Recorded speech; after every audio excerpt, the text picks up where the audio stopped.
Welcome to Void of Fears. I've been checking my analytics, and I noticed that 46.5% of you watching right now aren't subscribed yet. We're on the journey to 10k subscribers, and your support would mean everything. If you're enjoying the content, hitting that subscribe button takes just a second and doesn't cost a thing. You can always change your mind later, but your subscription helps this channel grow more than you know. While you're at it, drop a like on this video to help it reach more people who might enjoy facing their fears with us. Now, let's dive into today's story. The darkness of my quarters provided little comfort as I stared at the assignment details glowing on my tablet. Another job. Another voyage through that place where reality unravels like wet paper. I should have said no. After 15 years as a Void Navigator, I had earned the right to refuse. But something about this contract caught my attention. The destination coordinates, the unusual cargo manifest, the extraordinary pay. Perhaps it was simply that, after so long staring into the abyss had begun staring back. My name is Elias Voss. I navigate ships through the void, that vast expanse between dimensions where conventional physics breaks down and unspeakable things dwell. And this is the story of my final voyage aboard the Acheron. Earth orbital station Helios shimmered against the blackness of space, its massive rotating rings catching the sunlight as I approached on the shuttle. My neural implant itched beneath the skin at the base of my skull, a phantom sensation that always intensified before a job.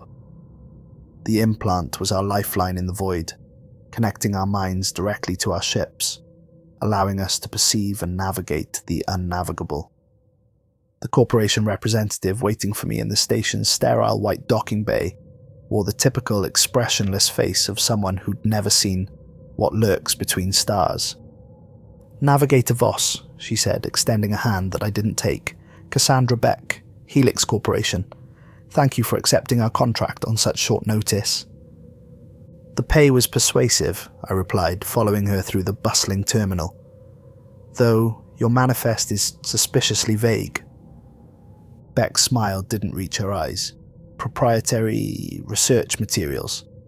Nothing that violates interstellar transport protocols." "That's what Transolar told the navigators on the Orpheus before it vanished," I said. "The Acheron isn't the Orpheus," she responded smoothly. "And you aren't some rookie navigator. Your reputation precedes you, Mr. Voss. They say you've gone deeper into the void than anyone."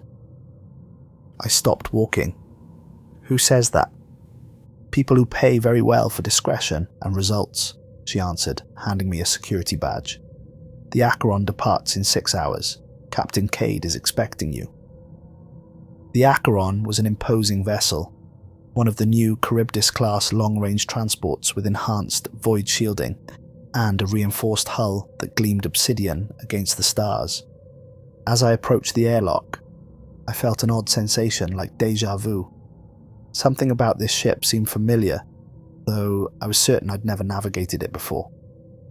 Captain Idris Cade was waiting for me just inside, a tall man with salt and pepper hair and the hard eyes of someone who'd spent too much time in deep space.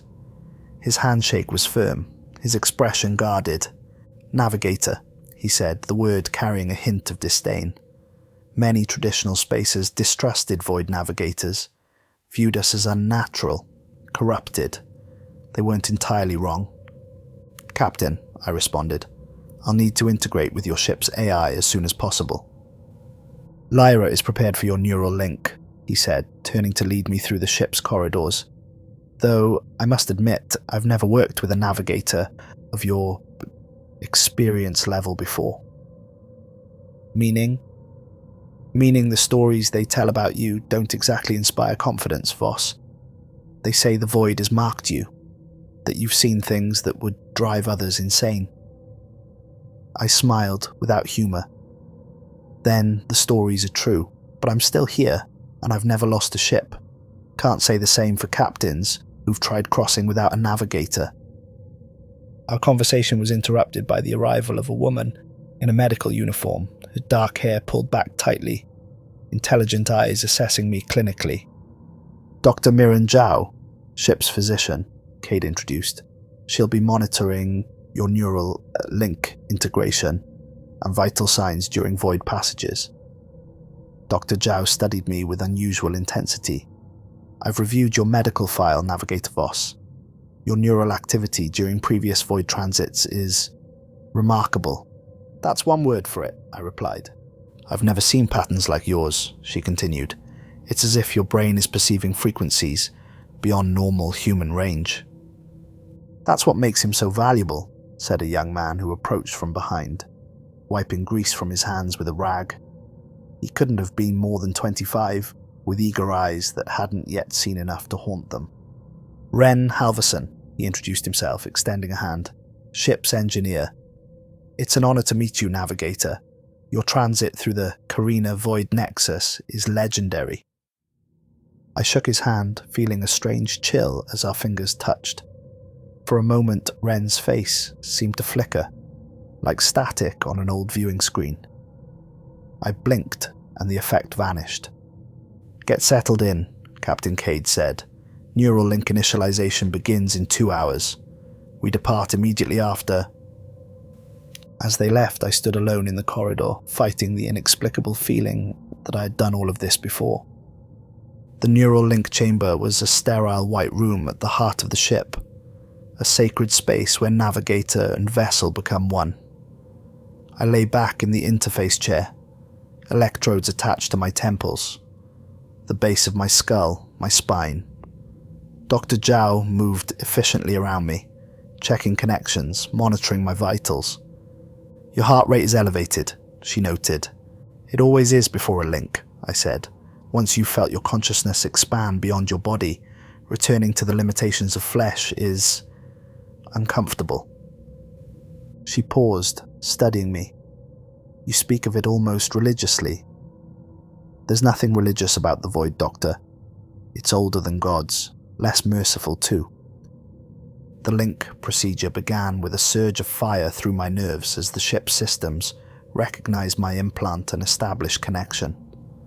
Colors that had no names flooded my vision, and sounds no human ear could detect filled my awareness.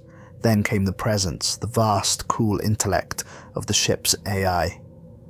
Neuralink established, came a serene female voice, both in my ears and directly in my mind. Lyra online and synchronized with Navigator Voss. Welcome aboard the Acheron Navigator. Hello, Lyra, I responded. My words formed both by my voice and my thoughts. Run preliminary void sensitivity diagnostics. Diagnostics running, Lyra replied. Your neural patterns are fascinating, Navigator Voss. You have experienced the void extensively. Too extensively, some would say. As Lyra's consciousness meshed with mine, I felt a momentary disorientation. A flash of memory that wasn't mine. A different interface chamber. Screaming. Blood floating in zero gravity. I jerked involuntarily. Is everything all right? Dr. Zhao asked, frowning at her monitors. Fine, I said, though I wasn't entirely sure. Just the usual adjustment period. Through the neural link, I could feel the entire ship. Every system, every corridor, every beating heart of the crew members aboard. And as my awareness expanded, I heard something else. Something that shouldn't have been there. Whispers, barely audible, speaking words I couldn't quite understand. Lyra, run an audio diagnostic on the neural link, I commanded. Audio systems functioning within normal parameters, the AI responded. No anomalies detected. But I had heard something. And as the Acheron's engines rumbled to life, I couldn't shake the feeling that something out in the void had heard me too. The first jump went perfectly. Too perfectly. In 15 years of void navigation, I'd never experienced a transit so smooth, so utterly without incident. The void was many things, but accommodating wasn't one of them. We emerged precisely at our first waypoint, a deep space coordinate, in the outer arm, far from any inhabited systems. As the ship's systems recalibrated and the crew recovered from the disorientation of void travel, I disconnected from the neural link and made my way to the bridge. Captain Cade sat in his command chair, reviewing transit logs. "Impressive work, Navigator," he said, though his tone suggested suspicion rather than praise. "Lyra reports we arrived exactly on target with minimal void exposure." "Too minimal," I replied, examining the navigation data. "The void passage was too clean. It's never that easy." Cade frowned. "You're complaining about an efficient transit?" "I'm concerned about inconsistencies," I said, pointing to the logs. "According to this, we were in the void for 17 minutes, but my neural link records show 23 minutes. A slight discrepancy in subjective time perception isn't unusual during void transit," Dr. Zhao interjected, joining us on the bridge. She looked pale, unsettled. "Not for a navigator, of my experience," I countered, "and not with a 6-minute difference." "Perhaps your legendary perception isn't quite what it used to be," Cade said dismissively. "We have 5 more jumps before we reach our destination. I suggest you rest while you can." As I turned to leave, Dr. Zhao caught my arm. "Navigator," she said quietly, "I need to speak with you. In private." In the empty observation deck, stars streaked past the reinforced windows as the ship moved at conventional speed toward our next jump coordinate. Dr. Zhao paced nervously. "During the jump," she began, "I had a vision, a hallucination perhaps. Void sickness isn't uncommon among crew members, but this was different." I waited for her to continue. "I saw the mess hall," she said, her voice dropping to a whisper. "Every surface was covered in some black, oil-like substance. It was moving, flowing against gravity, and there were reflections in it. Faces I didn't recognize, watching us." A chill ran through me. "Void sickness doesn't typically manifest that way," I said carefully. "I know," she replied. "I've treated it before. This was something else, something..." She hesitated. "Prescient." Before I could respond, Ren Halverson burst into the observation deck, his face flushed with excitement or fear. I couldn't tell which. "Navigator, Doctor, you need to come see this," he said breathlessly. "Something's wrong with the cargo." The secure cargo bay was restricted to senior crew. Its contents supposedly the proprietary research materials mentioned by the corporate representative. Captain Cade met us at the sealed doors, his expression grim. "Engineer Halverson tells me there's been an environmental fluctuation in the cargo hold," he said, though he neglected to explain how he accessed the secure monitoring systems. Ren looked down. "I was tracking power distribution anomalies.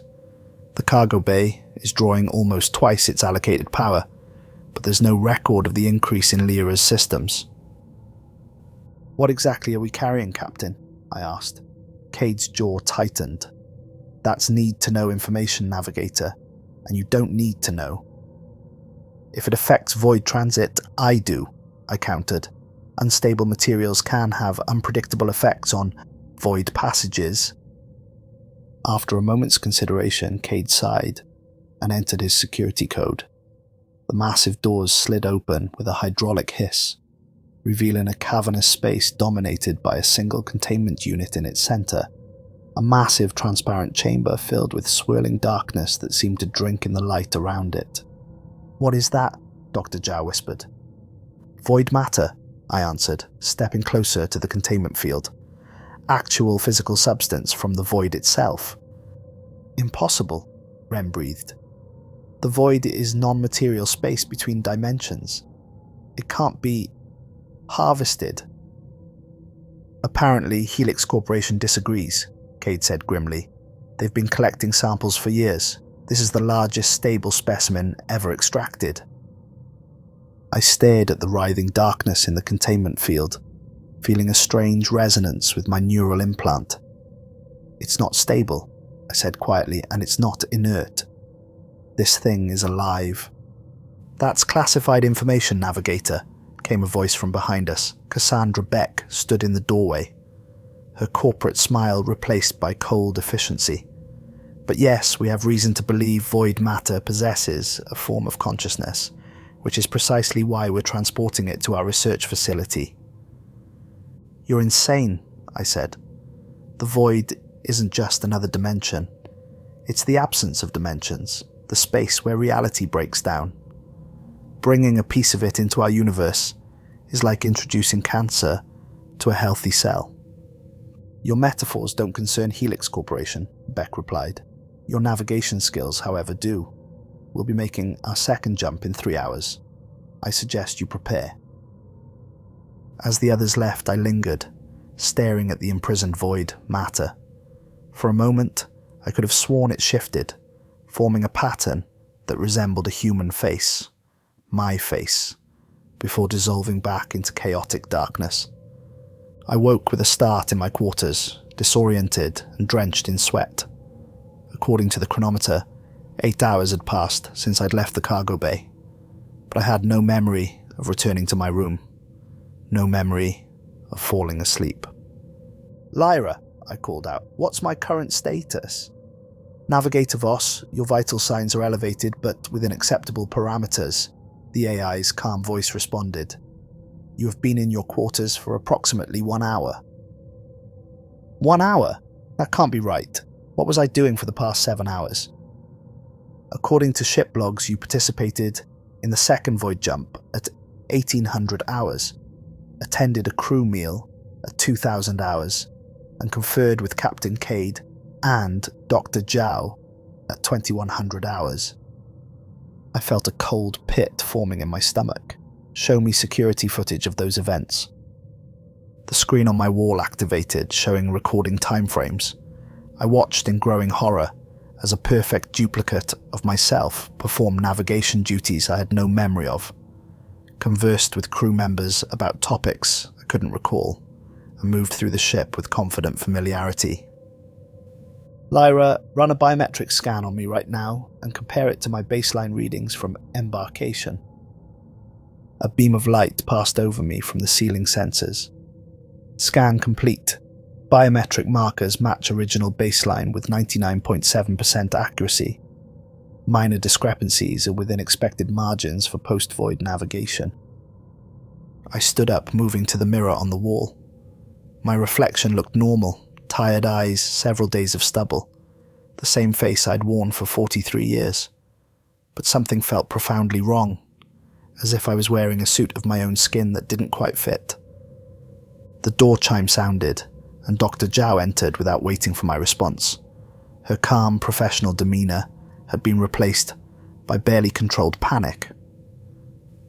It's happening to you too, isn't it? She asked, her voice low and urgent. The lost time. The memory gaps. I nodded slowly.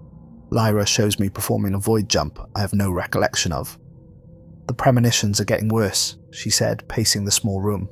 I saw the mess hall again, but this time there were people in it. The black substance was consuming them, flowing into their mouths, their eyes.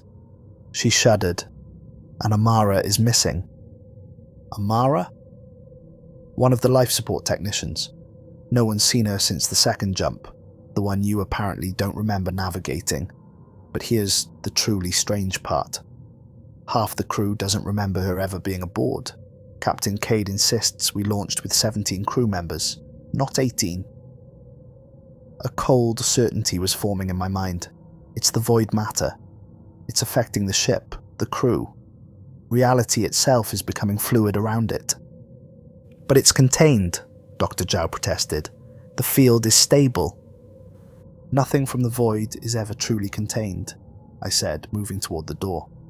I need to check something with Lyra's core systems. The AI core was located deep within the ship, a restricted area that typically only the chief engineers and captain could access. But as a Neuralink navigator, I had certain override privileges.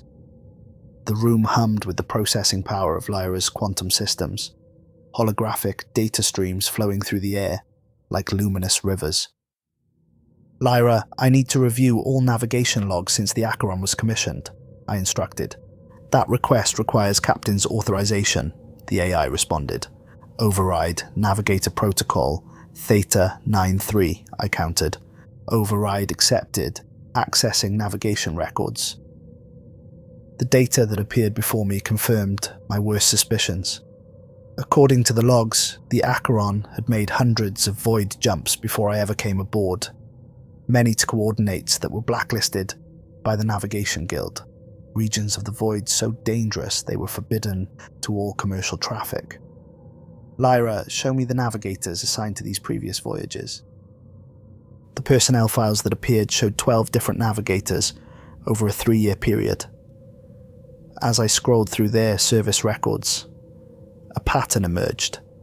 Each navigator had served aboard for exactly 1 round trip before being replaced. There were no further employment records for any of them after their service on the Acheron. "They burned through navigators," I murmured. "But why?" "Why indeed?" came a voice behind me. Ren Halverson stood in the doorway, his young face haggard, eyes bloodshot. "I've been having dreams, Navigator Voss. Dreams where I'm speaking, but the words aren't mine. Dreams where I'm walking through corridors that don't exist on this ship." "The void matter is affecting us all," I said, "distorting our perception of reality." "It's more than that," Ren said, stepping closer.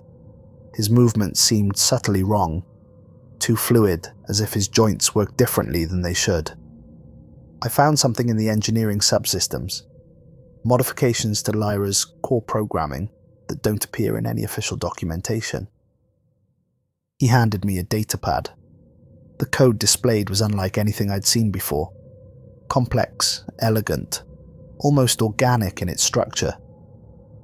"This isn't standard programming," I said. "This is alive," Ren finished for me, "like the void matter, growing, evolving." He leaned closer, his voice dropping to a whisper. "They're coming through. Using us. Using the ship. They've been trying for a long time." Ren's eyes met mine, and for an instant they seemed to contain swirling darkness, like miniature versions of the captive void matter. "You know who, Navigator. You've seen them before. In the deep places, in the spaces between moments. The ones who watch from outside time." A tremor ran through the ship and the lights flickered. Lyra's serene voice came over the intercom. "Attention all crew. Prepare for emergency void jump in 5 minutes. This is not a drill. Navigator Voss, report to the neural link chamber immediately." "We aren't scheduled for another jump for 7 hours, I said. "It doesn't matter," Ren replied, his voice suddenly overlapping with other voices speaking in perfect unison. "The thinning has already begun. The barriers are failing." Another violent shudder ran through the ship. Alarms began to wail. "Navigator Voss, to the bridge immediately," came Captain Cade's urgent voice over the comm. "We have a situation." The bridge was in chaos when I arrived.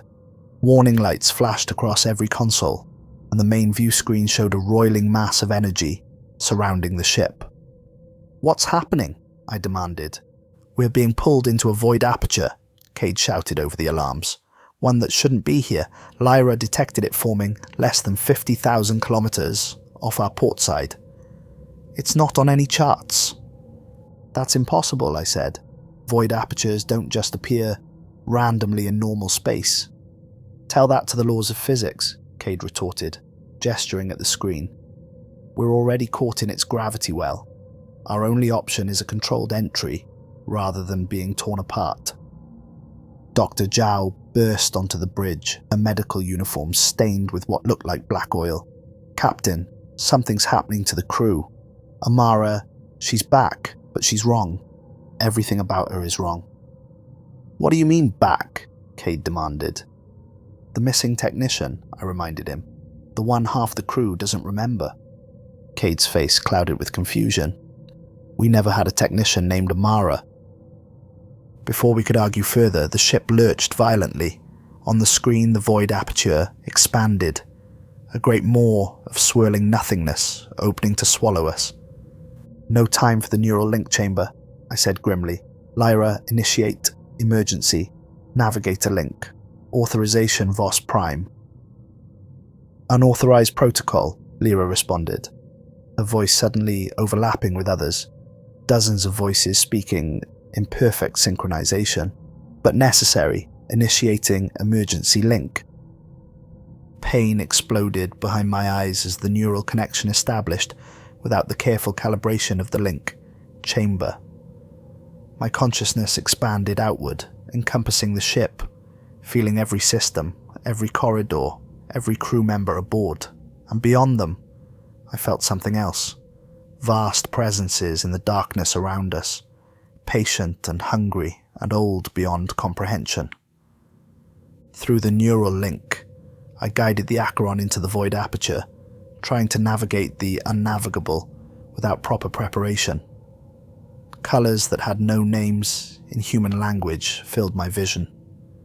Sounds beyond hearing range vibrated through my consciousness, and all around us they moved, entities that existed in the spaces between atoms, watching us with senses that had nothing to do with sight. "They see us," I whispered, my voice echoing strangely through the bridge. "They've always seen us." "Navigator, get us through this," Cade ordered, his voice seeming to come from very far away. I fought to maintain control as reality unwound around the ship. The void was not cooperating, not this time. It pulled at us from all directions, trying to tear us apart, to separate us into our component atoms. And then I heard it clearly for the first time. Voices in the neural link, speaking directly into my mind. "Elias Voss, we've been waiting. The door is opening. The way is prepared." "Lyra, emergency exit protocols," I gasped. "Get us out of the void, anywhere, now." Unable to comply, the AI responded with its chorus of voices. "The way forward is the only way." The ship shuddered, systems failing as the laws of physics broke down around us. And then, abruptly, we were through, emerging into normal space with a violent lurch that threw everyone to the deck. As I disengaged from the emergency link, blood pouring from my nose and ears, I saw Dr. Zhao staring in horror at her tablet. "Navigator," she whispered, "look at the chronometer." According to the ship's systems, 3 days had passed in what had felt like minutes within the void. "That's not possible," Cade said, pulling himself back into his command chair. "Even accounting for relativistic effects." He was interrupted by a scream from the corridor outside the bridge. We rushed out to find a crew member backing away from a figure that stood motionless in the hallway. A woman in a technician's uniform, her movements jerky and unnatural, her eyes black from lid to lid.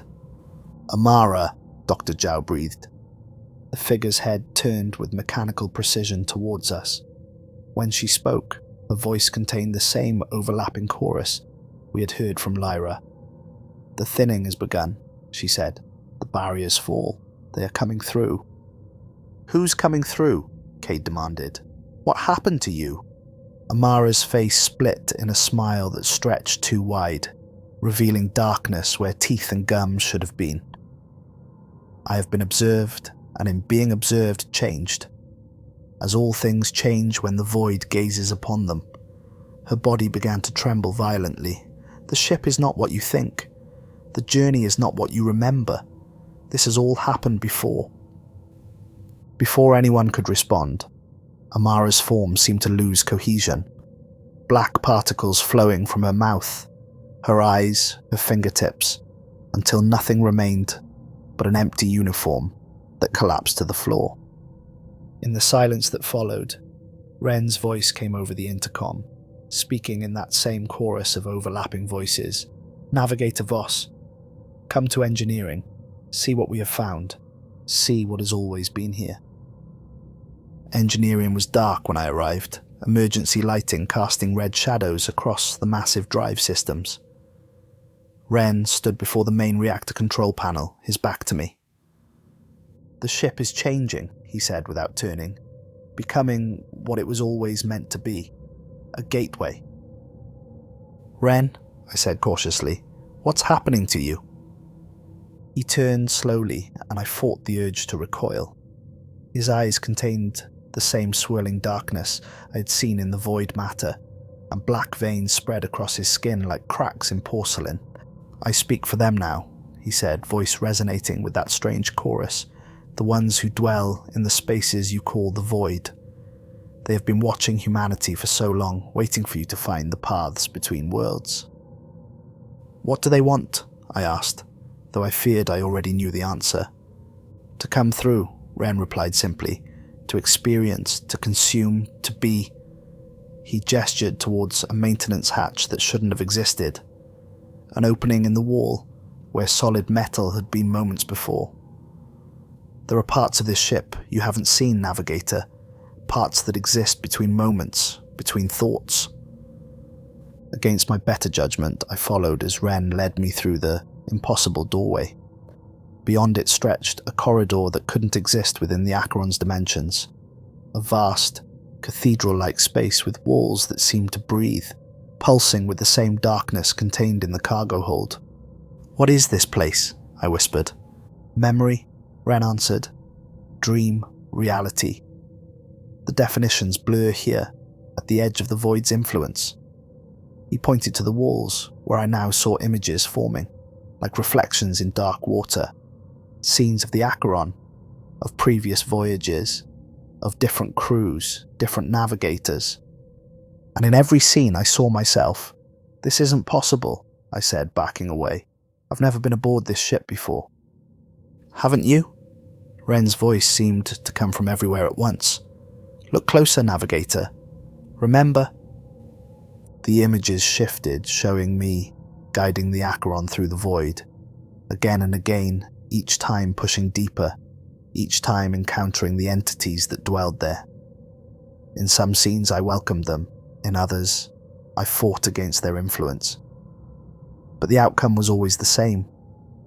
The ship returning to normal space, the crew confused and fractured, nothing left of the previous journey but fragments of memory and nightmare. "How many times?" I asked, my voice barely audible. "Hundreds," Ren replied.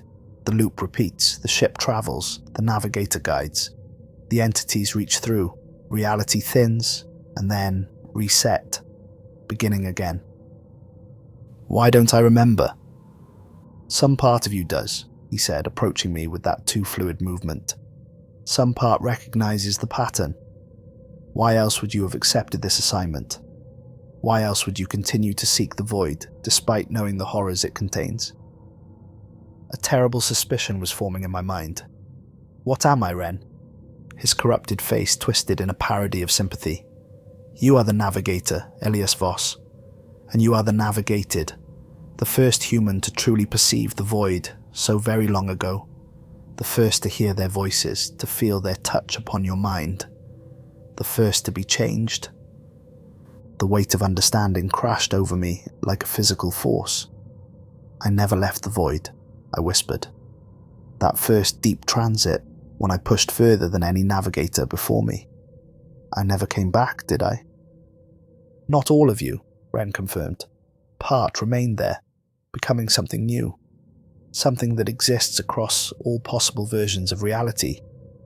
He reached out, black veins pulsing beneath his skin. "And now the transformation will be complete.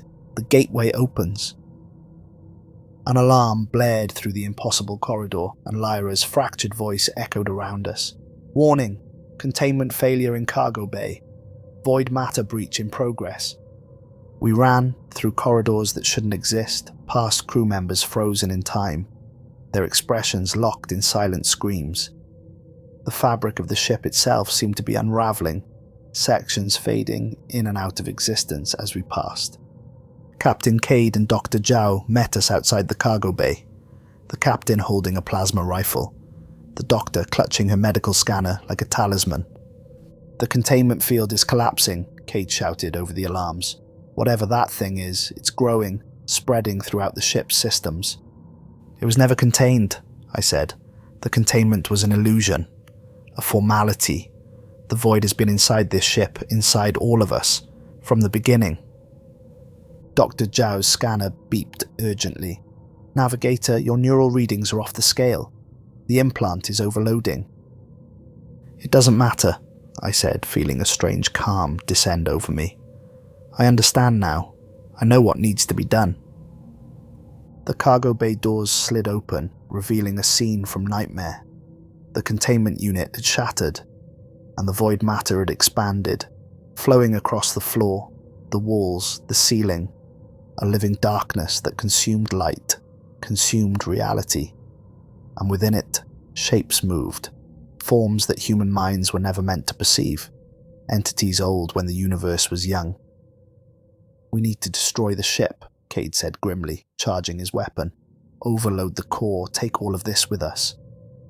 "It won't work," I replied. "This has happened before. The loop will just reset. There's only one way to break the cycle." Ren laughed, the sound bubbling up through the chorus of voices that possessed him. "The Navigator understands at last. The way is through, not back. Deeper into the void, not away from it." Dr. Zhao grabbed my arm. "What is he talking about, Elias?" "The void entities have been using this ship, using me, as a gateway between dimensions," I explained. "Every voyage we push deeper, they reach further into our reality. But something always stops the process. Some last barrier they haven't been able to overcome." "And what's that barrier?" Cade asked. "Me," I said simply. "Some part of me that still fights, still remembers what it means to be human. They need me to surrender completely, to embrace the transformation." The darkness from the cargo bay was spreading faster now, flowing down the corridor toward us like a sentient tide. Where it touched, reality twisted, walls becoming floors, solid matter turning transparent, crew members caught in its path, dissolving into particles, only to reform in impossible configurations. "Navigator," Lyra's voice came, now a single tone again, urgently human. "The neural link. It's the anchor point, the connection." Understanding dawned. "The neural implant," I said. "It connects my mind to the ship. But it also connects me to the void. It's the conduit they've been using."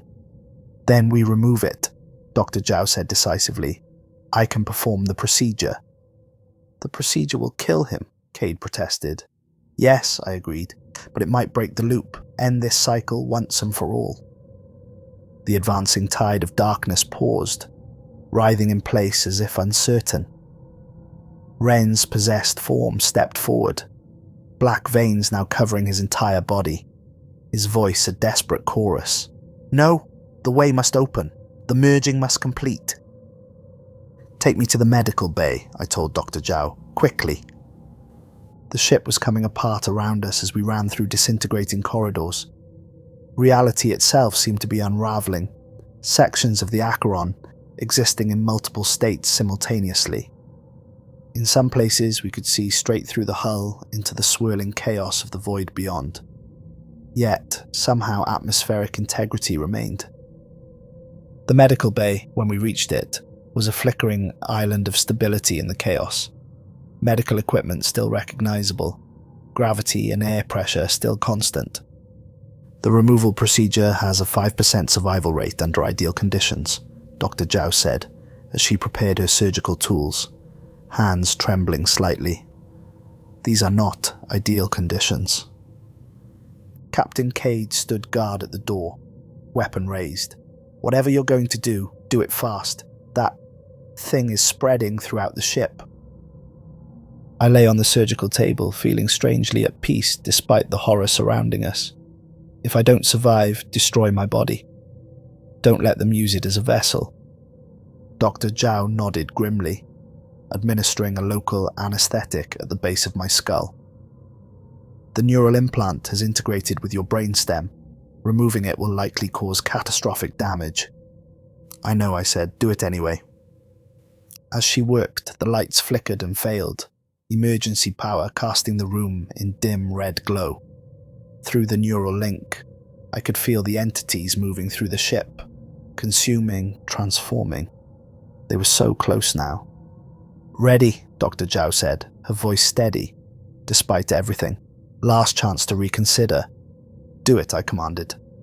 Pain exploded through my consciousness as she began the procedure, white-hot agony radiating from the base of my skull through my entire nervous system. Through the neural link, I felt the entities react, recoiling, then surging forward with renewed desperation. You cannot escape us, Elias Voss, they whispered directly into my mind. You have always been ours. From the first moment you perceived us, you became part of us. Images flashed through my mind. Memories of my first void transit 15 years ago, when I had pushed deeper than any navigator before. I saw myself encountering the entities, feeling their ancient consciousness touch mine. I saw the part of me that remained behind, trapped in the spaces between dimensions, transformed into something no longer human. Almost there, Dr. Zhao murmured, her focus absolute, despite the chaos spreading through the ship. A violent tremor shook the medical bay. Captain Cade fired his weapon at something in the corridor, a writhing mass of darkness that surged towards the doorway. "Hurry," he shouted. Through the neural link, I could feel the ship's systems failing. Lyra's consciousness fragmented and reformed, struggling against the invading entities. In the impossible spaces of the vessel, I sensed the previous versions of myself, dozens of Elias Vosses who had lived through this cycle before, who had failed to break free. With a final surge of determination, Dr. Zhao made the critical disconnection. The neural implant separated from my brainstem with a sensation like reality itself, tearing apart. For one perfect moment, clarity washed over me. I saw the truth, the endless loop we had been trapped in, the entity's desperate attempts to use me as their gateway into our dimension. I saw Ren, Dr. Zhao, Captain Cade all playing their roles in a cosmic drama that had repeated hundreds of times. And then darkness claimed me. I awoke to the sound of beeping monitors, white light, the antiseptic smell of a medical facility. "He's conscious," came a voice I didn't recognize. My vision cleared slowly, revealing a hospital room.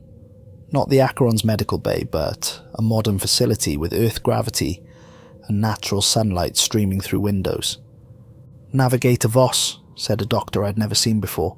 "Can you hear me? Do you know where you are?" "Earth," I croaked, my voice raw from disuse. "How—" "You were found in an escape pod floating near the Outer Arm transit station," the doctor explained. "The only survivor of the Acheron. You've been in a coma for 6 weeks." Memories flooded back. The surgery, the neural implant, the darkness consuming the ship. "The others?" The doctor's expression grew solemn. "The Acheron was lost with all hands. Your escape pod's launch was automatically triggered by the ship's emergency protocols. You were already unconscious inside it." "That's not possible," I said, struggling to sit up. "I never entered an escape pod." A nurse gently pushed me back against the pillows. "Rest, Navigator. You've suffered severe neural trauma. Memory confusion is to be expected."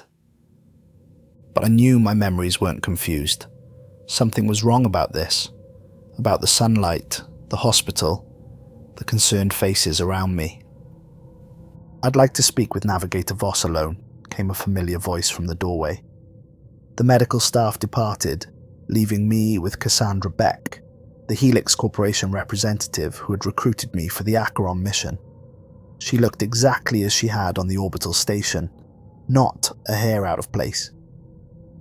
"Quite a miracle, your survival," she said, taking a seat beside my bed, "especially considering what happened to the ship." "What did happen to the ship?" I asked carefully. According to the black box data we recovered, the Acheron encountered an anomalous void aperture. Captain Cade attempted an emergency transit. She smiled thinly. The ship broke apart in the void. Standard hazard of deep space travel. "And the cargo, the void matter?" Beck's smile didn't waver. "I'm not sure what you mean, Navigator. The Acheron was transporting standard research equipment." She was lying. I could feel it with absolute certainty. a new sensitivity I had never possessed before. Helix Corporation is very interested in your experience, she continued. Once you've recovered, we'd like to offer you another assignment. A new ship, a new opportunity to navigate the void. The cycle trying to restart itself, the loop beginning again. I'm afraid that won't be possible, I said, touching the back of my neck where the neural implant had been. The skin was smooth, unbroken. I'm retired from navigation. Beck's expression hardened. I don't think you understand, Mr. Voss. Your contract with Helix Corporation isn't completed. Your unique abilities are still required. My unique abilities died with the Acheron, I replied. Did they? Beck stood, moving to the window. Are you certain about that? The doctors tell me your neural patterns are unprecedented, changed in ways they've never seen before, as if your brain has been rewired on a fundamental level. She pulled back the curtain fully, revealing not the expected view of a city or the countryside, but an impossible vista, a landscape of twisted geometry beneath a sky filled with writhing shadows. The procedure failed, Elias, Beck said, her voice shifting into that familiar chorus. Or rather, it succeeded in ways you didn't anticipate. The neural implant was removed, yes, but by then you no longer needed it. The hospital room began to dissolve around me, reality peeling away like old paint to reveal the truth beneath. I was still aboard the Acheron, or what remained of it. The ship had become something else entirely, a living extension of the void itself. Dr. Zhao stood over me, her face now veined with darkness. We tried to save you, she said, her voice her own yet somehow distant. But it was too late. The transformation had already begun. Captain Cade appeared beside her, similarly changed. The entities didn't need a gateway anymore. They had already come through. Into you. Into all of us. And I understood at last. The final barrier had never been my resistance. My humanity. It had been the neural implant itself. The artificial technology limiting the void's complete integration with my consciousness. By removing it, we had unknowingly fulfilled the entity's purpose. What happens now? I asked, though I already knew the answer. Now, said Ren, stepping forward from the shadows, his form flickering between human and something else entirely. We navigate the true void. Not just the boundaries between dimensions, but the spaces between thoughts. Between moments of time, we bring what dwells there into the universe of light and matter. And if I refuse? The chorus of voices emanated from all of them now, speaking in perfect unison. You cannot refuse what you have already become, Navigator Voss. Look at yourself. I raised my hands before my eyes and saw the truth. Black veins pulsing beneath my skin, carrying not blood, but liquid darkness. The transformation that had claimed the others had taken me as well. Yet, somewhere deep within, something remained. A fragment of my humanity, a spark of defiance that had survived even this final corruption. There's always a choice, I said, standing up from the surgical table that had been my deathbed and my rebirth, even in the void. I felt the entity's confusion, their uncertainty. This had never happened before in all the countless loops. The script had been altered. If I am truly one with the void now, I continued, then I can navigate it in ways even you don't understand. I can find paths you've never seen. Where would you go? Dr. Zhao asked, her voice briefly her own again before the chorus reclaimed it. There is nowhere beyond our reach.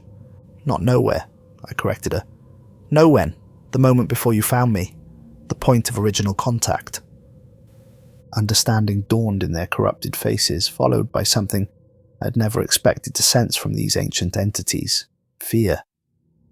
You would undo everything, Ren's possessed form said. Erase yourself, erase us from this timeline. Not erase, I countered. Redirect, change the path. Break the loop not by fighting it, but by bending it to a new destination.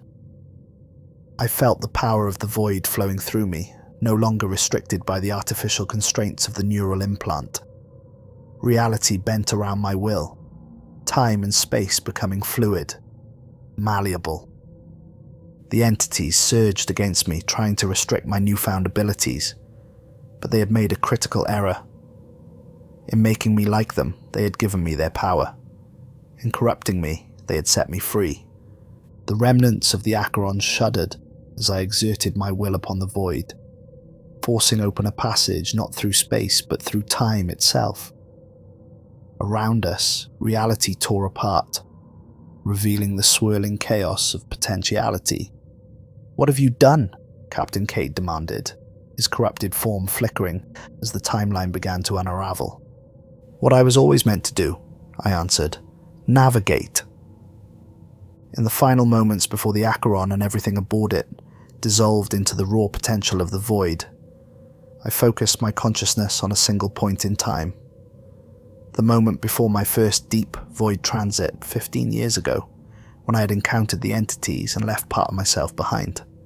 As reality collapsed, I felt the entities' desperate attempts to hold the timeline together, to preserve the loop they had created. But it was too late. The void opened before me, and I navigated into the past, carrying with me the knowledge that would prevent this future from ever occurring. In the Neuralink chamber of the survey vessel Prometheus, 15 years earlier, navigator trainee Elias Voss prepared for his first solo void transit. Neuralink established, came the ship's AI, course plotted for minimal void exposure, standard navigation protocols in effect. As the ship approached the void aperture, young Elias felt a strange doubling of his consciousness, a shadow of experience and knowledge that shouldn't exist. Visions flashed through his mind. A black ship, called the Acheron, a container of writhing darkness, faces veined with corruption, and a warning spoken in his own voice. "Don't go deeper. Don't reach out, they're waiting for you." "Navigator Voss?" The captain's concerned voice broke through his trance. "Are you ready to proceed?" Elias hesitated, the premonition of horror still fresh in his mind. In that moment, he made a choice that would alter the course of time itself. "No," he said firmly. "We need to abort this transit. There's something in the void aperture ahead. Something waiting. Something hungry." The captain frowned. "Sensors show a clear passage." "Trust me," Elias insisted. "Some things can't be detected by sensors. Some things can only be felt." After a moment's consideration, the captain nodded. "Abort transit, pull back from the aperture. Navigate Voss, report to debriefing when you've disconnected." As the Prometheus changed course, moving away from the void, Elias felt the shadow of his future self begin to fade. The memories of horrors that would never come to pass dissolved like mist in sunlight. But one certainty remained, burned into his consciousness. The void was not empty, and what dwelled there was patient beyond human comprehension. In his report, Elias would recommend new protocols for void navigation, new restrictions on how deep ships could travel. Some would call him overcautious, even cowardly. His once promising career would stall, his warnings largely ignored. But in the decades that followed, no ship that followed his protocols would be lost to the void. No navigators would vanish without explanation. The entities that waited in the darkness between dimensions would find no gateway into our reality. And on quiet nights, when sleep eluded him, Elias Voss would stare up at the stars and feel the weight of a destiny averted, a horror prevented by a warning from a future that no longer existed. He had navigated the most dangerous course of all, not through the void, but around it. For sometimes the bravest journey is the one not taken. As for the entities that dwelled in the void, they continued to wait, patient and hungry, and old beyond comprehension. Perhaps another navigator would someday venture too deep. Perhaps another gateway would open, but it would not be Elias Voss who led them through. Not in this timeline. In this reality, he remained simply a man a navigator who had glimpsed the abyss and had the wisdom to turn away. And in the depths of the void, the ancient watchers stirred restlessly, their perfect loop broken, forced to begin their long wait anew.